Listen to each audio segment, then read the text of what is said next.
মামা কেন গার্মেন্টসে আগুন? গার্মেন্টসে আগুন কে দিতে চায়? আমি, গার্মেন্টস মালিক, গার্মেন্টস শ্রমিক, গার্মেন্টসের উদ্যোগক কর্মকর্তা, কেউই তো চায় না গার্মেন্টসে আগুন দিতে, গার্মেন্টস বন্ধ করে দিতে। গার্মেন্টস বন্ধ হোক, এটা তো কেউই চায় না। তাহলে কে চায় গার্মেন্টসে বন্ধ করে দিতে? কেন চায়? তাদের উদ্দেশ্য কি? নাকি কোনো খারাপ উদ্দেশ্য নিয়ে তারা এসেছে আমাদের মাঝে? সাধারণ মানুষ হিসাবে তারা ঘুরছে, কিন্তু গার্মেন্টসের ক্ষতি করে। একটা শিল্প প্রতিষ্ঠান যদি নষ্ট হয়, হাজার হাজার মানুষ বেকার হবে। এই হাজার হাজার মানুষ যে বেকার হবে, তাদের সংসারকে চালাবে, তাদের জীবিকা নির্বাহ করবে কোথা থেকে? তারা কি চোর হবে? তারা কি ডাকাত হবে? তারা কি ছিনতাইকারী হবে? এই যে গার্মেন্টসগুলো এই যে নির্বিচারে বন্ধ হচ্ছে, এগুলো কে দেখবে? সরকার কোথায়? আইন শৃঙ্খলা বাহিনী কোথায়? সবাই কি ঘুমিয়ে আছে? তারা তো দেখছি বিভিন্ন মালিক পক্ষের সাথে মিছিল মিটিং করতেছে। করুক, ভালো কথা। গার্মেন্টস শ্রমিকদের যে বেতন কাঠামো, সেটা সঠিকভাবে প্রণয়ন করুন। গার্মেন্টস শ্রমিকরা কারোর দয়াই চলে না।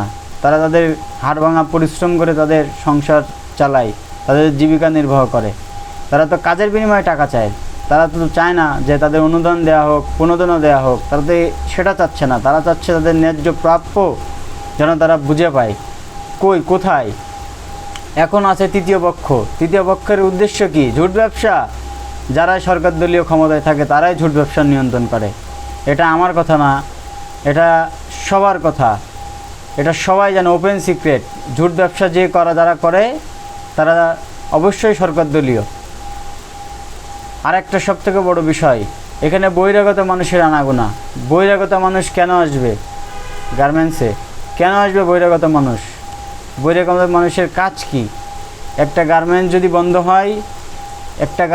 বন্ধ হয় তাহলে তার সাথে আরও কয়েক শত শত প্রতিষ্ঠান বন্ধ হবে। শুধুমাত্র একটা গার্মেন্টস বন্ধ হবে না। প্রতিষ্ঠান কি শুধুমাত্র একটা ব্যক্তি, একজনই মালিক থাকে? কিন্তু এই প্রতিষ্ঠানগুলোর মালিক তো একজন ব্যক্তি না, রাষ্ট্র। একটা প্রতিষ্ঠান আছে বিধায় এই রাষ্ট্রের শত শত মানুষ কাজ করে খাচ্ছে। এই প্রতিষ্ঠান যদি না থাকতো, এই মানুষগুলো বেকার থাকতো। সকলের কাছে অনুরোধ, আপনারা গার্মেন্টসে কোনো ক্ষয়ক্ষতি করবেন না।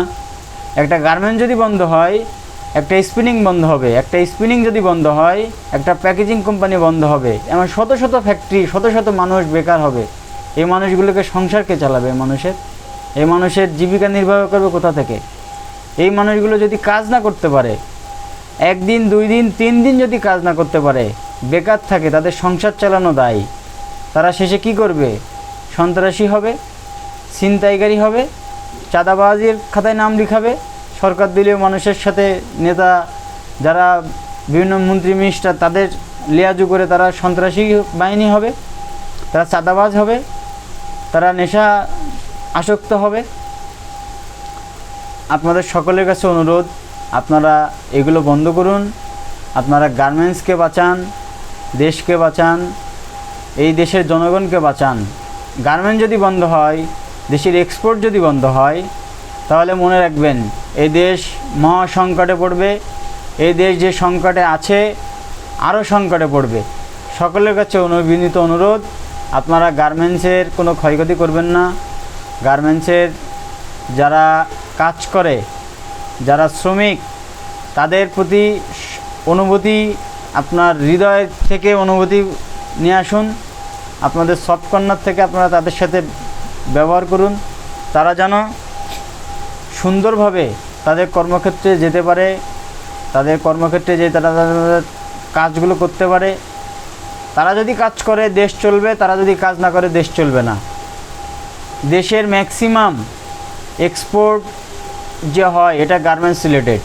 আমরা যে রিজার্ভ নিয়ে এত কথা বলি, এই রিজার্ভের মূল শক্তি কি? আমার দেশের মূল শক্তি গার্মেন্টস। এক্সপোর্ট যারা করে গার্মেন্টস রিলেটেডই সব এক্সপোর্ট। সকলের কাছে অনুরোধ, আপনারা সকলে একসাথে এই তৃতীয় পক্ষ যারা আছে, গার্মেন্টসের আগুন দিচ্ছে, লুটপাট করছে, গার্মেন্টস বন্ধ করার পিছনে কলকাঠি নাড়াচ্ছে, তাদের শক্ত হাতে প্রতিহত করুন। আপনাদের সকলের কাছে বিনীত অনুরোধ।